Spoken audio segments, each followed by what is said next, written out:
आज मैं तुम्हें 5 ऐसी हैबिट्स बताऊंगा जो हैबिट्स अगर तुम भी फॉलो करते हो तो गारंटी है तुम कभी भी प्रॉफिटेबल ट्रेडर नहीं बन पाओगे। So make sure watch till the end. Habit number 1, तुम अपनी विनिंग ट्रेड्स को जल्दी एग्जिट कर देते हो। ये सबसे कॉमन मिस्टेक है। तुम्हें डर लगा रहता है कि कहीं मेरा प्रॉफिट हाथ से ना चला जाए, कहीं मेरा स्टॉप लॉस हिट ना हो जाए। ह्यूमन माइंड को अनसर्टेनिटी पसंद नहीं होती है, इसलिए जब तक तुम ट्रेड में एंटर रहते हो तो तुम्हारा माइंड हमेशा क्रेव करता रहता है कि जल्दी से जल्दी तुम्हें रिजल्ट मिले, और इसी वजह से तुम अपनी ट्रेड एग्जिट कर देते हो। लेकिन ये सही तरीका नहीं है। विनिंग ट्रेड्स को होल्ड करना ही तुम्हें एक प्रॉफिटेबल ट्रेडर बनाएगा। इसके बिना तुम प्रॉफिटेबल ट्रेडर नहीं बन सकते। जरूरी है कि जब भी तुम किसी ट्रेड में एंटर कर रहे हो और वो ट्रेड तुम्हारी डायरेक्शन में जा रही है तो तुम उस अपॉर्चुनिटी का पूरा फायदा उठाओ, अदरवाइज तुम कभी भी प्रॉफिटेबल ट्रेडर नहीं बन पाओगे।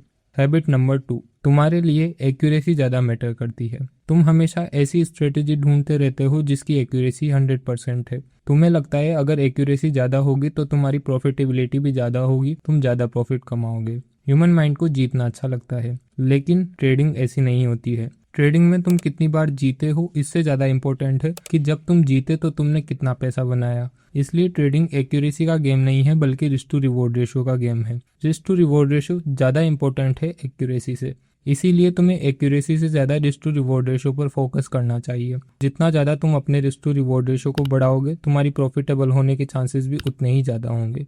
हैबिट नंबर 3, तुम हमेशा अपसाइड को कंट्रोल करने की कोशिश करते हो। किसी भी ट्रेड में एंट्री करने के बाद तुम्हारा सबसे पहला सवाल होता है, मैं इसमें कितना प्रॉफिट कमाने वाला हूँ। जबकि तुम्हारा सवाल ये होना चाहिए कि अगर ये ट्रेड मेरी डायरेक्शन में नहीं जाती है तो मैं इसमें कितना लॉस कर सकता हूँ। मार्केट हमें कितना प्रॉफिट देगा ये हमारे हाथ में नहीं है, लेकिन हम किसी ट्रेड में कितना लॉस करेंगे ये हमारे हाथ में है, और इसलिए हमें उसे ही कंट्रोल करना है जो हमारे हाथ में है। मतलब हमारी ट्रेड की डाउन साइड को हमें हमेशा कंट्रोल करना है, क्योंकि अगर हम डाउन साइड मतलब अपने लॉसेस को कंट्रोल नहीं करेंगे तो हमारी कैपिटल खत्म हो जाएगी। इसलिए ज़रूरी है कि तुम अपनी डाउन साइड कंट्रोल करो।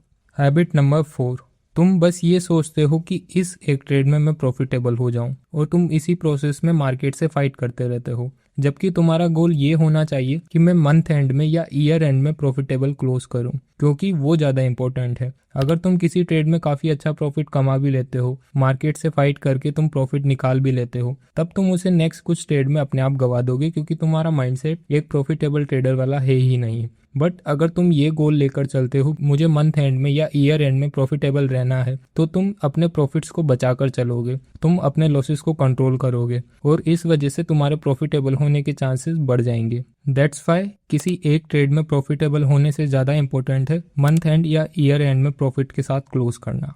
Now last and the most important habit, habit number 5, you don't know where to stop. तुम्हें नहीं पता है कहाँ रुकना है। तुम बस मार्केट से फाइट करते रहते हो। अगर तुम ब्लाइंडली मार्केट से फाइट करते रहोगे तो तुम कभी भी प्रॉफिटेबल ट्रेडर नहीं बन पाओगे। तुम्हें पता होना चाहिए कि मैं दिन के कितने लॉसेस ले सकता हूँ। तुम्हें पता होना चाहिए कि मैं कितने लॉसेस के बाद रुकूंगा। तुम्हें पता होना चाहिए मैं दिन की कितनी ट्रेड्स के बाद रुकूंगा। तुम्हें यह भी पता होना चाहिए कि अगर एक दिन में इतना प्रॉफिट हो गया तो मुझे रुकना है। रुकना काफ़ी ज़्यादा ज़रूरी है, और स्पेशली ट्रेडिंग में ये पता होना कि मुझे कहाँ रुकना है तुम्हें प्रॉफिटेबल ट्रेडर बनाने के लिए सबसे इम्पोर्टेंट हैबिट है, क्योंकि ट्रेडिंग में रुकना स्ट्रेंथ है ना कि weakness. So these are the 5 habits जो बताती है कि तुम एक प्रॉफिटेबल ट्रेडर बनोगे या नहीं बनोगे। अगर वीडियो अच्छी लगी तो वीडियो लाइक ज़रूर करना, और कमेंट करके बताना कि इनमें से कितनी हैबिट्स है जो तुम फॉलो करते हो और कितनी हैबिट्स है जिन्हें तुमने फॉलो करना बंद कर दिया। Thank you so much for your time.